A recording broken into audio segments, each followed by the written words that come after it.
2012년 겨울이었습니다. 당시 저는 30살이었습니다. 좀 암울했던 얘기지만 30, 많다면 많은, 적다면 적은 나이에 뇌경색 판정을 받았습니다. 큰 병이 그때가 처음은 아니었습니다. 머리, 목, 우측 가슴, 우측 팔, 우측 무릎, 몸 부위를 나열하는 것 같지만 위 부위들은 제가 30살까지 살며 수술을 했던 부위입니다. 죄다 오른쪽이죠. 이번에도 마찬가지로 우측 뇌에 문제가 생겼었습니다. 왜 이렇게 오른쪽이 문제인지. 어린 시절에도 사고가 많았습니다. 당시 교회를 다녔던 외할머니를 따라 교회를 가곤 했는데 농로가 있던 그 길에서 참 사고를 많이 당했어요. 어느 여름날 땅거미가 깔리는 오후 늦은 시간에 교회에서 돌아오는 길이었는데 오토바이에 치였습니다. 당시 한 대여섯 살 정도 됐었을 겁니다. 몸이 유연해서 그랬는지는 몰라도 크게 다치지는 않고 일어났는데요. 믿기 어려우시겠지만 그 다음 주 교회 가는 길에 같은 오토바이에 또 치였습니다. 그럴 수도 있죠. 그럴 수도 있습니다. 그런데 그 다음 주에 또 치였습니다. 3주 연속. 그쯤 되니 저도 사람 새끼라고 학습 효과가 있었는지 4주 차에는 오토바이에 안 치이겠다고 길 가장자리로 걷다가 농로에 빠져 반 죽을 뻔하다가 할머니 손에 끌려 나왔습니다. 나이를 좀 더 먹고 나서는 계곡에서 물놀이 하던 중 떨어진 바위에 맞아 무릎이 거꾸로 꺾였다던가 가만히 앉아 일하고 있다가 폐가 터진다거나 물에 빠져 죽을 뻔한 건 한두 번도 아니었고요. 뭐 그런 인생을 살았습니다. 참 죽을 고비 많이 넘겼습니다만 이번엔 다르더라고요. 이제까지야 겨우겨우 잘도 살아남았지만 이번엔 정말 달랐습니다. 항상 저를 지켜주던 그 무언가가 이번엔 저를 지켜주지 못할 거란 생각이 들더군요. 30년 짧은 인생의 마지막을, 죽음을 준비하기 시작했습니다.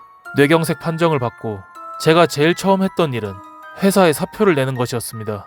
나름 책임감 있던 직원이었던 저는 그 와중에 인수인계를 했습니다. 이쯤 되면 사장님이 퇴직금이라도 빵빵하게 챙겨줘야 할 정도로 업무에 펑크가 없게 열심히 인수인계했습니다. 동료들에게는 이직한다고 둘러대고 그렇게 저에게 남은 날들을 소중히 사용했습니다. 가장 걱정인 건 아이러니하게도 가족이 아닌 당시 제 여자친구였습니다. 불효인가 압니다만 당시에는 그랬습니다. 내가 죽고 나서 다른 사람 만나는 게 걱정되는 게 아니고 도대체 나 없으면 어떻게 하려고 저러나 할 정도로 해맑기만 하네라 걱정이 참 많이 됐었죠. 여자친구에게도 제 병에 대해 말하지 못했습니다. 당연히 제가 마지막을 준비 중이란 말도 하지 못했죠. 업무 인수인계가 슬슬 마무리될 무렵 퇴근 시간에 저는 여자친구와 만나 근처 커피숍에 갔습니다. 억지로 웃으며 즐거운 시간을 보내려 했습니다. 그러다 헤어져서 집에 들어가서 가만히 앉아있는데 나 없으면 이제 얘 드라이브 시켜줄 사람도 없겠다는 생각이 들었습니다. 그래서 충동적으로 여자친구에게 전화를 걸었습니다. 밤바다나 보러 가자고 불러내서 곧장 출발했습니다. 자정이 넘은 시간에요. 평소에도 종종 들렸던 을왕리로 내비를 찍고 출발했는데 묘하게도 차가 거의 없더라고요. 분명 정신 나간 폭주 자동차들이 있어야 되는 시간인데 음악도 듣기 싫어 조용히 달렸습니다. 차가 없다 보니 내비도 평소와는 다른 경로로 찍어주는 느낌이었습니다. 밤에 와서 어색한 건지 아예 다른 길로 가는 느낌도 들더라고요. 안개도 좀 많았습니다. 위험하다 싶어 속도를 많이 줄이고 가고 있었습니다. 왠지 덤프트럭 같은 게 안개 속에서 튀어나올 것만 같았습니다. 무엇보다 제일 무서웠던 건 언제부턴가 어디서 나는지 모를 쇠를 가는 소리였습니다. 을왕리에 거의 다 와서는 길이 참 단조로웠습니다. 직진만 하다가 막히면 좌회전해서 쭉 가면 해수욕장에 도착하는 기역자 길이었어요. 그 길 초입에 들어가니 안개도 거치고 좀 달릴만 하더라고요. 속도를 정상으로 올리며 가고 있는데 아까 들었던 그 쇠가는 소리가 또 들리는 겁니다. 차에 문제가 있나 걱정됐지만 추워서 내리기도 귀찮고 일단 달려 해수욕장 입구에 도착했습니다. 입구에 차를 주차하고 걸어 들어가니 거참 바다에도 안개가 잔뜩 끼어 있더라고요.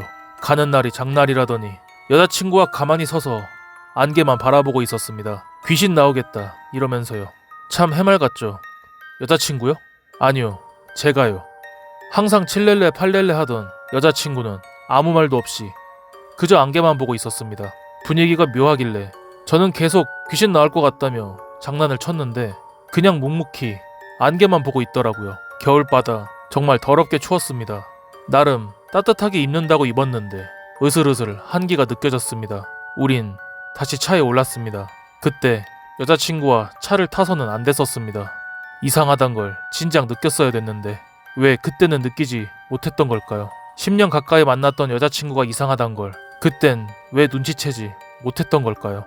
스마트키로 문을 열고 차에 타서 브레이크를 밟고 오른손 검지로 시동 버튼을 누르고 안전벨트를 매고 라이트를 켜고 수백 번, 수천 번 해왔던 그 행동을 하면서 저는 여자친구가 뭔가 다르다는 걸 알지 못했습니다.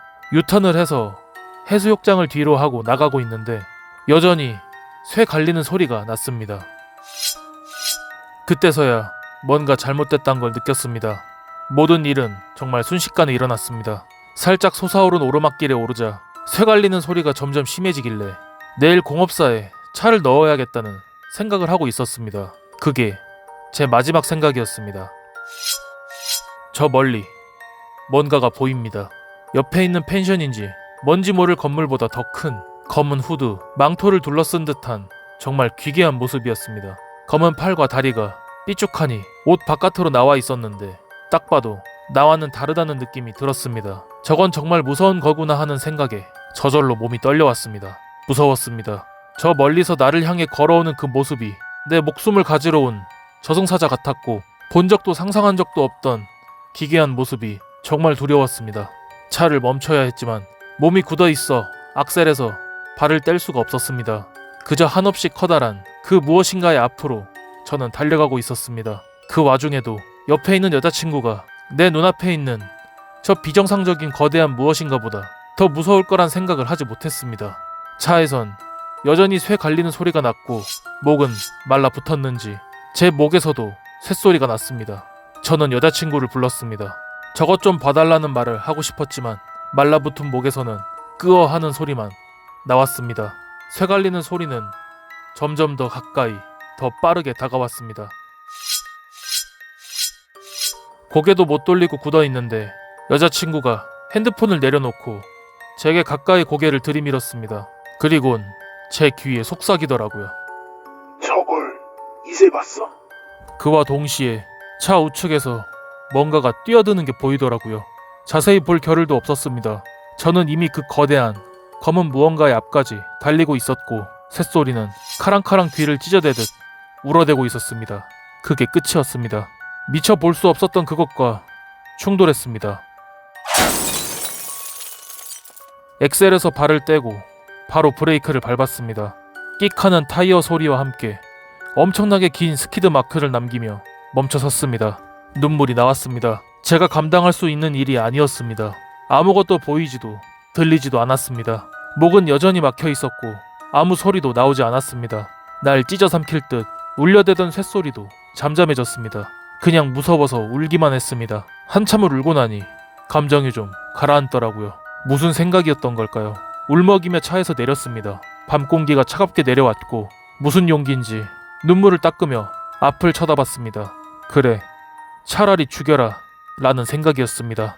그런데 눈앞엔 아무것도 없었습니다. 그 새까맣고 거대한 무언가는 흔적도 없었습니다.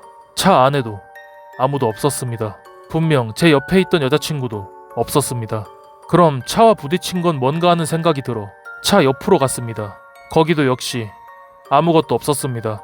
혹시 튕겨나간 건가 싶어 샅샅이 뒤져봤습니다. 사람을 친 거면 정말 큰일이니까요. 하지만 아무리 찾아봐도 정말 아무것도 없었습니다.